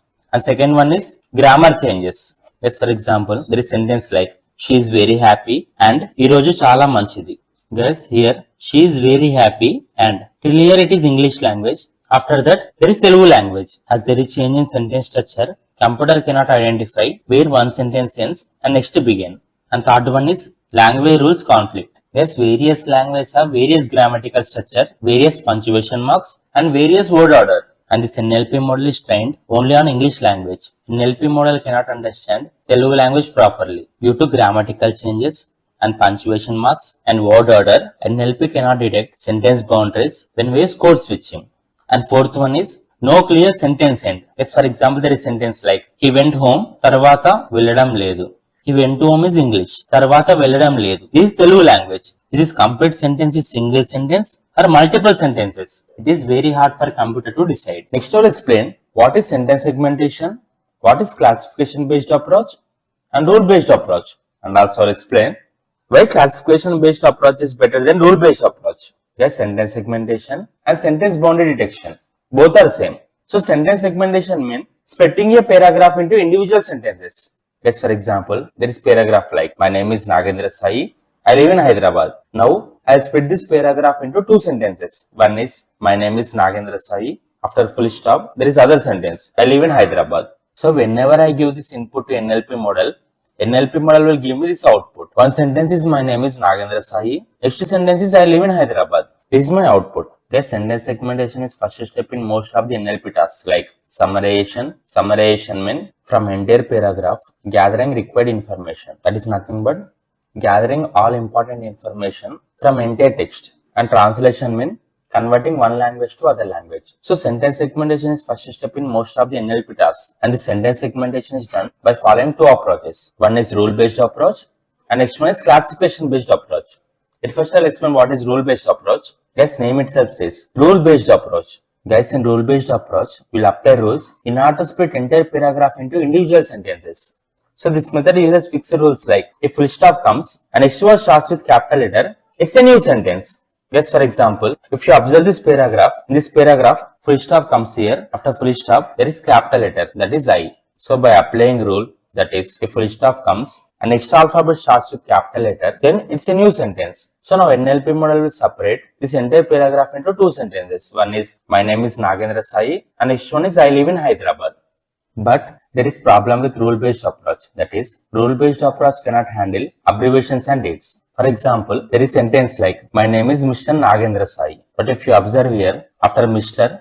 there is full stop and next alphabet starts with capital letter. So now NLP model will think that my name is Mr. is one sentence and Nagendra Sai is one sentence. This is wrong answer. So NLP model cannot handle abbreviations like Mr., Doctor, etc. NLP model may give wrong output. And NLP model cannot handle dates. For example, there is sentence like my date of birth is 18/12/1997. After 18 full stop, after 12 full stop, after 1997 full stop. So NLP model gives output like my date of birth is 18, one sentence, 12, one sentence, and 1997 one sentence, which is wrong output. So rule-based approach cannot handle abbreviations and dates. And rule-based approach fails when punctuations are missing. Yes, for example, in social medias, we will not use punctuation marks. We'll send messages directly like, hi, how are you? I am fine. Without any full stops. So whenever we give entire text to NLP model cannot separate it into individual sentences as there are no full stops.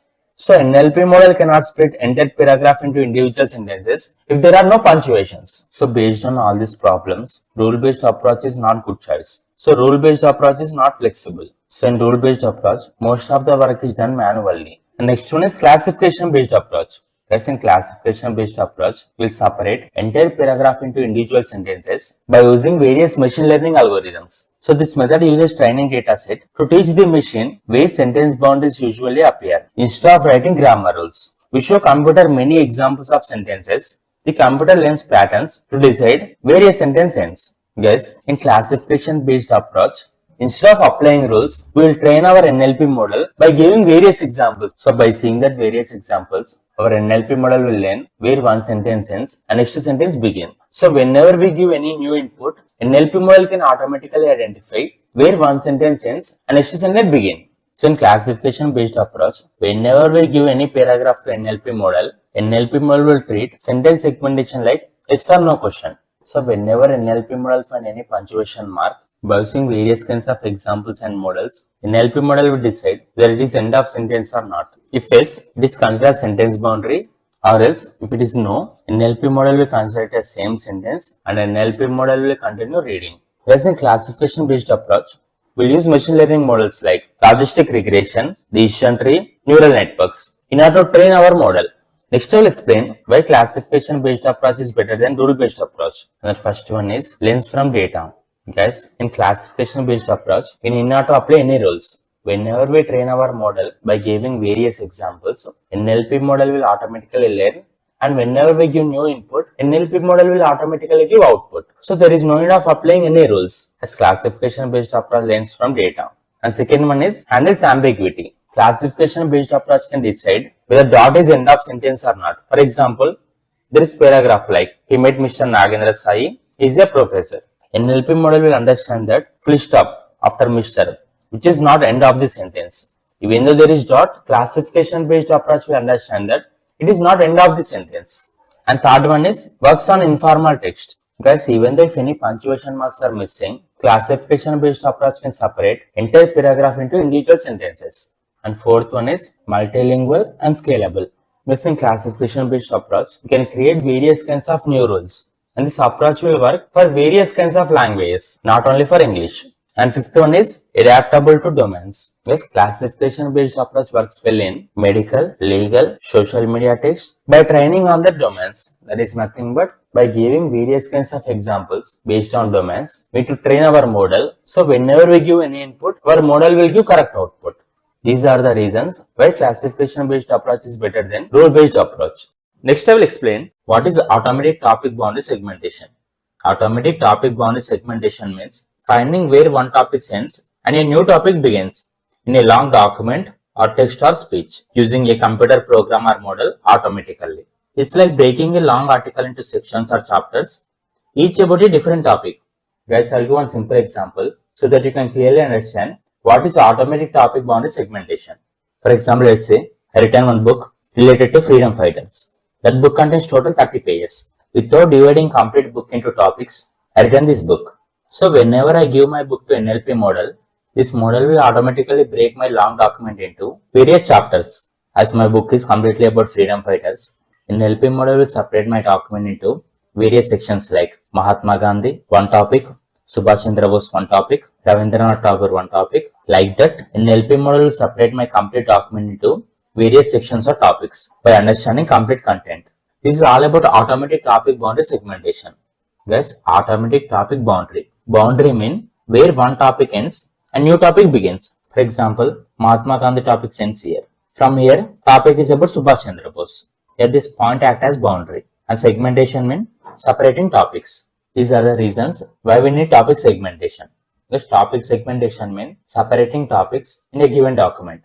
So in many real-world NLP tasks, long documents contains multiple topics. So whenever we give long document to NLP model must group similar contents together. So if we break long document into various sections, we can summarize information easily, we can do indexing, we can also search information easily in a long document, and we can also understand long document easily. So these are the reasons why we need topic segmentation. These are various steps how NLP model will divide long document into various topics. And the first one is divide the text into smaller units. As for example, let's say I written 5-page article. Now I will split this article into many small blocks that are nothing but many small paragraphs. So in step 1, our input is split into paragraphs or sentences. After dividing complete document into various paragraphs, second step is extract features from each unit. That is nothing but extract features from each paragraph. Thus, NLP model will find important keywords and importance of those words and what are word meanings and what are similarities between sentences, so that NLP model can find similarities and differences between two blocks. I'll give one simple example so that you can clearly understand how NLP model extract features from each unit. Guess for example, I written 5-page article. This article contains information about human brain, actor, and as well as freedom fighter. So in step 1, 5-page article is divided into various blocks. For example, till here block 1, and from here block 2, and here block 3, and from here block 4 and block 5. Like that, complete document is divided into various blocks. After dividing complete document into various blocks, next step is to find keywords. As for example, if you consider human brain, this human brain topic contains some keywords like brain, what are cells, nerves, etc. And for example, if you consider actor, actor contains keywords like what are various acting films, his father name, mother name, age, etc. And for example, if you consider freedom fighter, freedom fighter contains information about freedom fighter name, country, independence, etc. So by using all those keywords, we can separate documents. So by using various kinds of keywords, we can understand complete document, and then we can divide complete document into various paragraphs. So by using keywords and similarity between sentences, we can divide complete document into various paragraphs. And third step is measure similarity between blocks. I already told before, each block is compared with next one. If both blocks are similar, then it is considered as same topic, or else it is different topic. So after measuring similarity between blocks and identifying keywords, fourth step is mark topic boundaries. Thus topic boundaries are nothing but where one topic ends and next topic begins. Thus for example, till here there is one topic, and from next line there is new topic. So we consider this point as boundary. So after finding various boundaries, now we can separate complete document based on topics. So if we separate complete document based on topics, we can find information very easily. We can search information quickly, and we can summarize information. That is nothing but finding important information from particular topics. Then these are applications of topic segmentation. That is nothing but where we will use topic segmentation in real life. The first one is breaking news articles by topics. Yes, for example, if we consider newspaper articles, newspaper contains various kinds of topics. So we use topic segmentation. That is nothing but breaking news articles based on topics. And second one is dividing long lectures into chapters. As for example, if we consider long textbooks, we'll divide complete textbooks based on chapters. And third one is organizing ebooks. Guys, even in online books, we use topic segmentation. And fourth one is segmenting podcasts or interviews. Guys, for example, if you consider YouTube, in YouTube there are so many kinds of interviews. So complete interviews are divided into various chapters based on time. So in order to search information in any document, at first we have to divide that large document into various topics. So searching and indexing becomes easier. Next I will explain sentence or topic segmentation as boundary classification problem. In sentence, boundary mean where one sentence ends and new sentence begin, and whereas in topic, boundary mean where one topic ends and next topic begins. So sentence or topic segmentation means dividing text into separate units like sentence or topic sections. Thus in boundary classification problem, NLP model will check each position, and NLP model will ask, is this the end of the sentence or topic? If it is end of sentence or topic, NLP model will give output, that is yes. That is nothing but NLP model will mark boundary. For example, if it is not end of the sentence or topic, then NLP model will continue reading. I'll give an example. For example, if you observe here, NLP model reads each word like I am doctor. After doctor there is full stop, but it is not end of the sentence. Dr. Nagendra is same word. So NLP model will understand that it is not end of the sentence. So NLP model will continue reading. And here NLP model identifies other full stop. Now NLP model will understand that it is end of the sentence. So this point we call it as boundary. In same way, even in topic segmentation, NLP model will read various kinds of sentences. And if NLP model identifies new keyword, then NLP model will consider it as new topic. For example, this is paragraph like I am Dr. Nagendra, I am from Hyderabad, I had my schooling from Little Flower School and Btech and Mtech from Siddhartha College, so on. And after some time, NLP model identified that Mahatma Gandhi is freedom fighter. So from Mahatma Gandhi's freedom fighter, it is considered other topic. So we call this point as boundary. So where one topic ends and new topic begins, we call this point as boundary in topic segmentation. So in boundary classification, NLP model will use various kinds of machine learning models in order to predict sentence or topic boundaries. This model will find boundaries based on words, punctuation marks, capital letters and meanings. And this classification based approach is better than rule based approach because in classification based approach, machine learning model can understand meanings of the sentences. But whereas in rule based approach cannot understand meanings of sentence. Rule based approach cannot understand meaning of the sentences. Just by following rules, rule based approach will separate sentences. That is nothing but whenever it finds full stop, it will separate sentence. For example, if you consider the same example, I am Dr. Nagendra, I am from Hyderabad.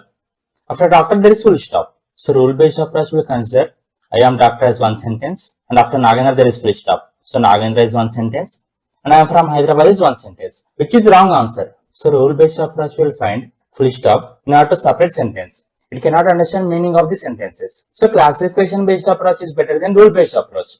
Next I will explain method of classification in sentence or topic segmentation. Guys, there are two classification methods. One is local classification method and second one is global classification method. We also call global classification method as sequence-based classification. Guys, whenever you get this question in exam, at first you need to explain what is sentence segmentation and topic segmentation, and then you need to explain these methods. At first I will explain what is local classification model. Guys, after each sentence, there will be a point. We call that point as boundary. So in local classification, each boundary is checked separately. This model looks at nearby words or sentences to decide whether it is boundary or not. In particular place, if we found boundary, then label is yes or else label is no. If label is yes, then label value is 1. If label is no, then label value is 0. I will explain formula of this local classification model. The computer looks at one small part of the text at a time and then it will make decision whether it is boundary or not. I will give an example so that you can clearly understand what is local classification model. Guys, for example, I'll give the sentence to local classification model like my name is Nagendra, I live in Hyderabad without full stop. Then this model will automatically find where to place full stop. So whenever I give my name is Nagendra, I live in Hyderabad without full stop, at first this model will read each word. So at first it will read my, so my, no need of full stop, so value is 0. Next name, no need of full stop, so value is 0. And next is no full stop, value is 0. And after this model reads Nagendra, so after Nagendra, it is considered as end of the sentence. So your label is 1. So for particular word Nagendra, there must be full stop. So label will be 1. And again it will read I. So label is 0. Label is 0. In label is 0. And after Hyderabad, there must be full stop. So after Hyderabad, label is 1. Thus by seeing this particular paragraph, we can identify full stop. That is, we can identify boundary. Let's for example, I'll use the same sentence to NLP model with full stop. So this model will check whether these full stops are correct or not. This is clue. After Nagendra, there is full stop and next character starts with I, capital letter. So by seeing this clue, we can say that it is end of the sentence. So in local classification model, at first model will check each word. By checking each word, define boundary. Boundary means where one sentence ends, next sentence begin. We call this point as boundary. That this is formula for local classification model and as well as global classification model. Y bar is equal to argument max probability of y by x, where x is nothing but particular word in a sentence and y is nothing but label. If particular word is considered as end of the sentence, then label is 1 or else label is 0. And p of y by x means probability of label based on text. So whenever we give particular word and label to NLP model, then by using various kinds of sentences that are already present in that model, our model will decide probability. If probability is less than 0.5, then there is less chance for end of the sentence. And if probability is greater than 0.5, then it is considered as end of the sentence. So we need to place boundary. Next I will explain what is global or sequence based classification. As in local classification model, we look each part of the text at a time. But whereas in global classification model, we look complete paragraph at a time. So in global classification model, we look at a whole paragraph. Only after reading complete paragraph, NLP model will take decision. That is, we need to place boundaries. Guys, in global classification model, decision 1 may affect decision 2. So, complete decision is taken at once, only after reading complete paragraph. This same formula, y bar is equal to argument max probability of y by x, where x is nothing but whole text in particular paragraph and y is nothing but label. If there is chance for boundary after particular word, then label is 1 or else label is 0. And p of y by x means probability that after particular word, there is chance for boundary or not. That is, whether it is end of the sentence or not. That is the example. There is paragraph. Mr. Nagendra is a professor. He lives in Hyderabad. He works at GNI. Only after reading this complete paragraph, we need to decide boundaries. So at first, this model will take each word like Mr. Nagendra is a professor. He lives in Hyderabad. He works at GNI. So based on positions, complete words are arranged. After arranging words, this model will decide labels. So after Mr. no full stop, so value is 0. And Nagendra no full stop, value is 0, is a professor. After professor, there must be full stop, as it is end of the sentence. So your label value is 1. And similarly, he lives in Hyderabad. After Hyderabad, there must be full stop. So here, so after Hyderabad, label is 1 and he works at GNI. So after GNI, there must be full stop. So your value is 1. So Nagendra is a professor. Here full stop. He lives in Hyderabad, full stop. He works at GNI, full stop. After this model identifying labels, now this model will find probability. So automatically by using various kinds of sentences that are already present in this model will decide probability. If probability is above 0.5, then boundaries are correct. And if probability is less than 0.5, these boundaries are not correct. So after labels, whenever we find probability, our value is 0.9. As 0.9 is above 0.5, this output is correct. So this is my final output. This is all about local classification model and global classification model.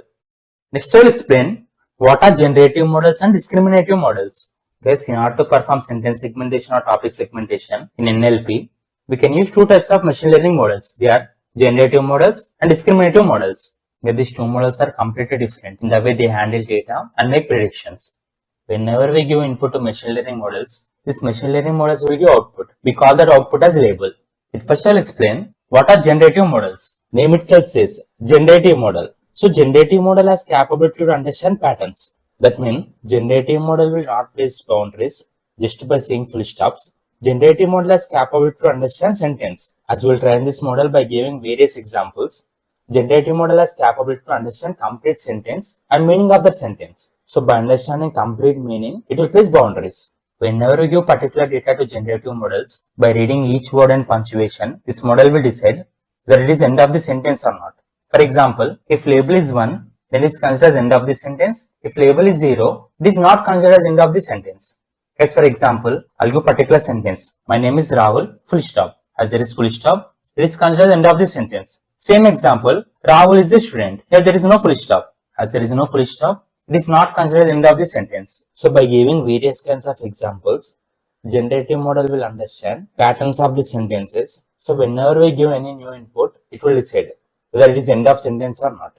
Like this, we'll give various kinds of inputs and as well as labels to NLP model, that is generative model. So whenever we give any input, by learning all these examples and labels, this model will give output for particular input. For example, let's say I'll give input that is smart full stop. As there is full stop, this model will give output that is it is end of the sentence. By this formula, probability of y by x is equal to probability of x comma y by probability of x, where x is nothing but each word and y is label. We call this formula as base rule.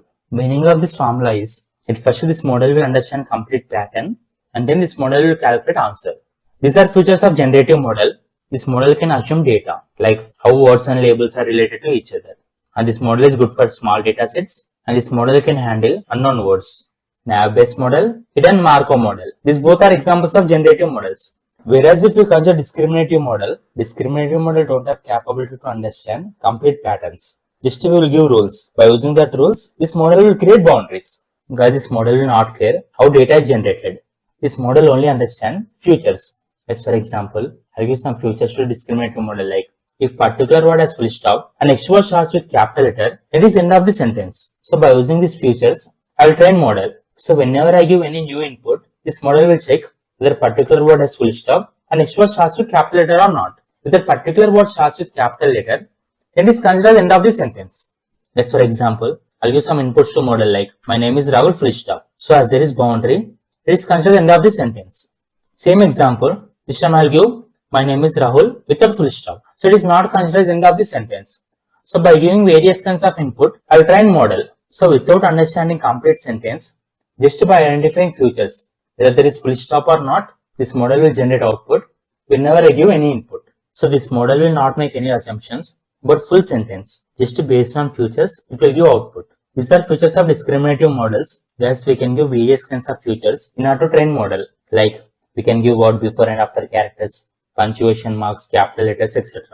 This model will work well whenever you give lot of training data to this model. So whenever you give a lot of data, this model will automatically learn various kinds of patterns, that is various kinds of features. So you'll get correct output. So you'll get accurate result whenever you give any input. As we are training model by giving various kinds of examples, this model no need how data is structured. Logistic regression, support vector machine, conditional random field, neural networks. All these are examples of discriminative models. Thus in exam they may ask, what are hybrid approaches for word classification? Thus hybrid approach means combination of both discriminative model and as well as generative model. Thus discriminative model is rich in features. Thus discriminative model has capability to use various features in order to identify boundaries. And whereas if we consider generative model by giving various kinds of examples, we will train generative model. So generative model has capability to understand patterns from the sentences. So whenever we give any new sentence, generative model has capability to create patterns from the sentence. So it will create boundaries. So hybrid approach is combination of both discriminative model and generative model. That is nothing but features plus patterns. So we get exact output. So by using these two features, we will get exact output. Next I will explain what are generative sequence classification methods. The generative sequence classification methods. This method has capability to understand complete meaning of the sentence. By giving various kinds of examples, we will train this model and we call these examples as training data sets. So by using various training data sets, this model is trained. Whenever we give any paragraph, this model will identify where to break sentences. That is nothing but this model will identify where are boundaries. For example, I'll give an example to this model like she is a doctor, she works in a hospital. Whenever I give this example using training data set, this model will understand various patterns and this model will calculate probability. If there is end of the sentence, probability is 1 or else probability is 0. At first, this model will read each word like she, no full stop. So probability 0 is not to break sentence. So probability 0 A, not to break sentence. Probability 0. After doctor, there is full stop. After doctor, it is considered as end of the sentence. So probability is 1. So this particular part is considered as end of the sentence.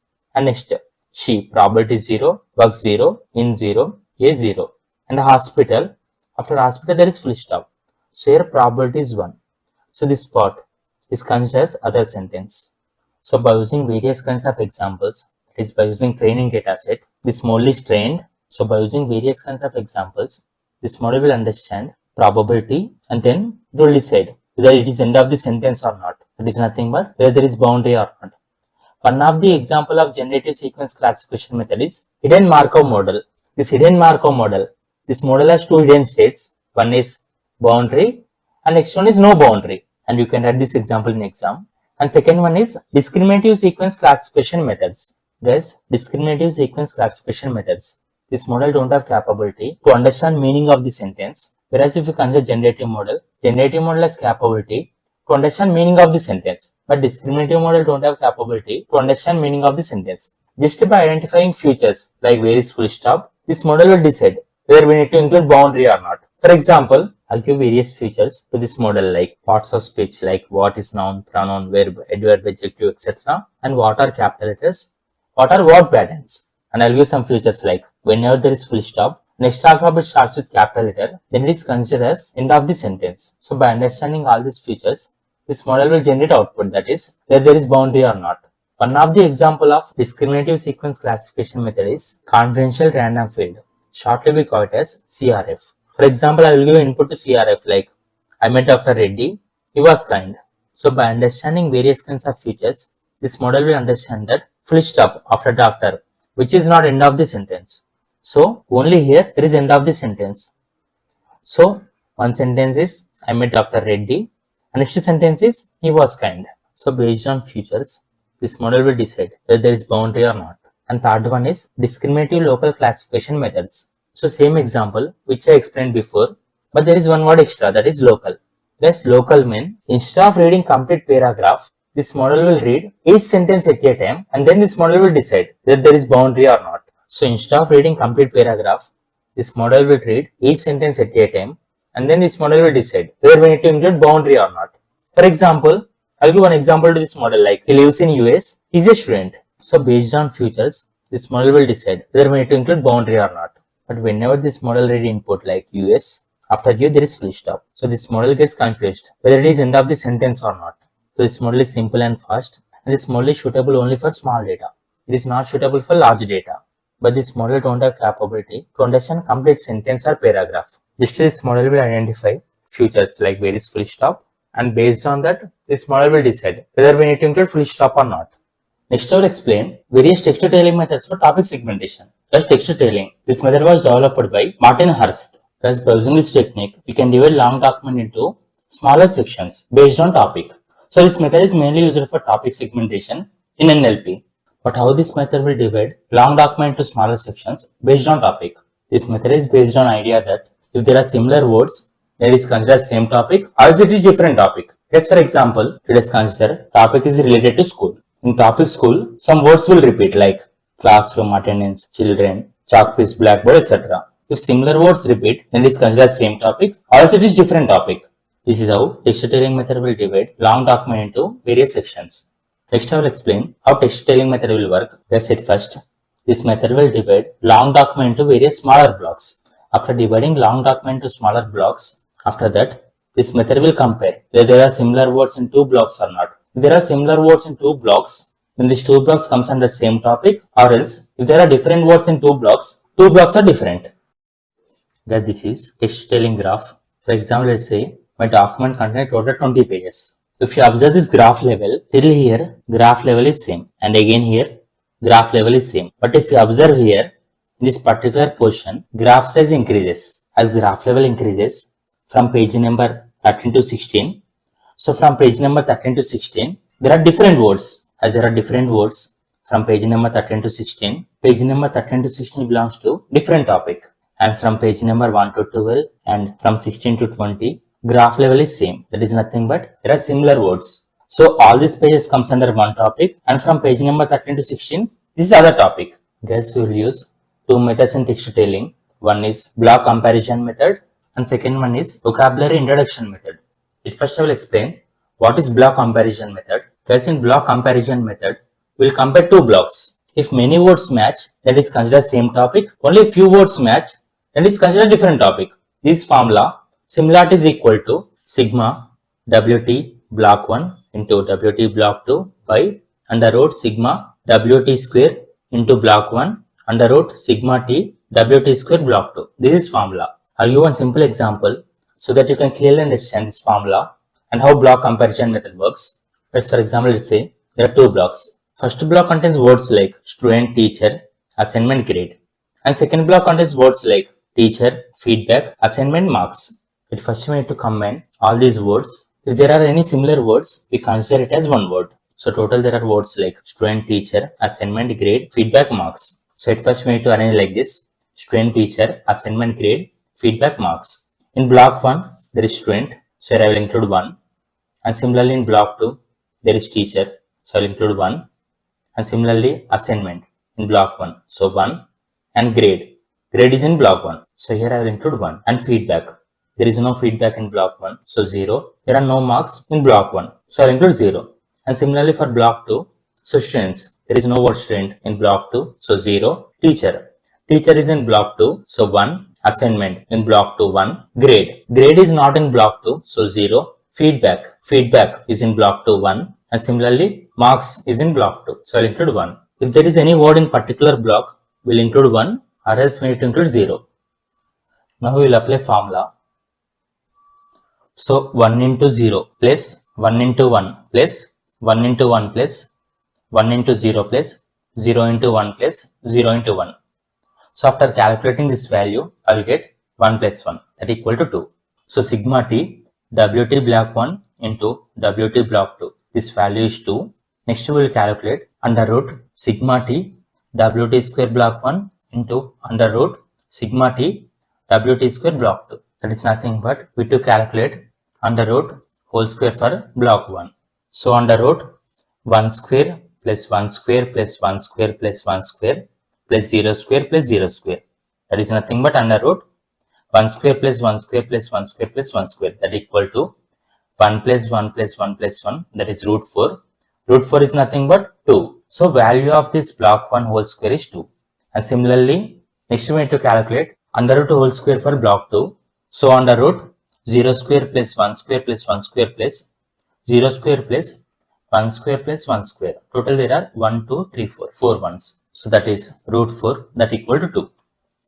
Now we will calculate similarity that equal to 2 by 2 into 2 that equal to 2 by 4 that equal to 0.5.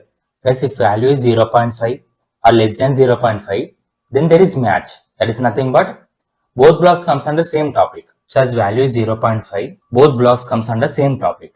So this block, student, teacher, assignment, grade, and similarly block 2, teacher, feedback, assignment, marks. These two blocks comes under same topic. Next I will explain vocabulary introduction method.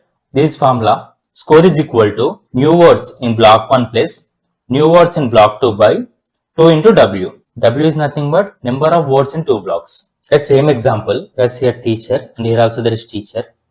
And similarly, there is assignment, and here also there is assignment. So what are new words? A student and as well as grade. These two are new words. So here for new words in block 1, value is 2 because there are two new words. Plus similarly here in block 2 new words, feedback and marks. These two are new words. So similarly new words in block 2 is 2. That is 2 plus 2, 4 by 2 into number of words in block 1 and block 2. So number of words in block 1 is 1, 2, 3, 4, and similarly number of words in block 2 is 1, 2, 3, 4. So total words is 4. So that is 2 plus 2, 4 by 4 into 2 that equal to 8, that equal to 1 by 2 that equal to 0.5. If value is 0.5, then we consider it as same topic. So these two blocks comes under same topic.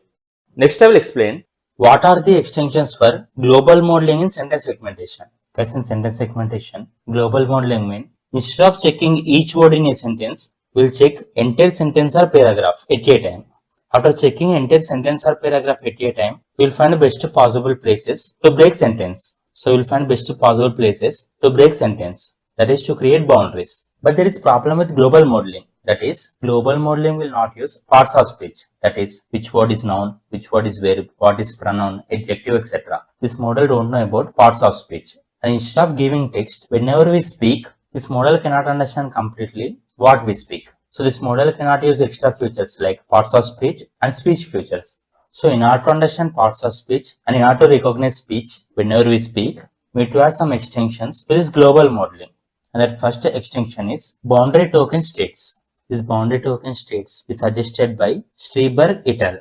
By using this extension, this model can understand what we speak. Like this model can recognize our pitch voice. While speaking, whenever we pause, this model can automatically understand where particular sentence ends. So this model includes non-lexical features like pause, pitch, etc. in speech. And most of them are using this model in conversations and phone calls. And next extension is topic start or end states. We'll use this extension in topic segmentation. That is, in order to separate topics in given paragraph. It is suggested by Turitel. So whenever we give complete paragraph, this model can identify where topic starts, what is topic middle part, and where topic ends. This extension works well for news articles and as well as speeches. And third one is factored models. This extension is proposed by Kuzitel. This model will add more features like what are parts of speech, like what is noun, pronoun, verb, adjective, etc. for each and every word in a sentence. And this model can also find morphological information. And this model is used in text segmentation. In case whenever punctuation marks are confusing, like we don't know where to place full stop, where comma comes, etc. In the situation, we can use factorized models. Next I will explain sentence segmentation in speech. The sentence segmentation in speech means whenever we speak, an NLP model listens our speech and an NLP model will find where one sentence ends and next sentence begin. That is nothing but an NLP model will create boundaries whenever we speak. While we speak, we don't use any punctuation marks like question marks, full stops, etc. Based on our tone, based on our slang, and based on our speed, NLP model can understand our speech and then NLP model will create boundaries. That is nothing but where one sentence ends and next sentence begin. For example, let's say I will speak, I went to market and I bought apples. So based on my tone and based on my slang, NLP model need to understand that whether it is single sentence or multiple sentences. Next I will explain sentence segmentation text. Whenever we give text to NLP model, by understanding the text, NLP model will identify where one sentence ends and next sentence begin. So when compared to sentence segmentation in speech, sentence segmentation text is best. A text contains various kinds of punctuation marks like question marks, full stops, etc. We can easily create boundaries. Boundary is nothing but where one sentence ends and next sentence begin. We call it as boundary. So finding boundary in text is very easy. But there are some problems in text segmentation. That is, abbreviations like Dr., Mr. and numbers like 1.5, December.5. These full stops are not end of the sentences. For example, I'll give text to NLP model like, I met Dr. Nagendra Sai, he was kind. Full stop after doctor. It is not end of the sentence. So NLP model will generate output like, he met Dr. Nagendra Sai. This is one sentence. He was kind. This is other sentence. This is output. So NLP model must not break after doctor. That is a mistake.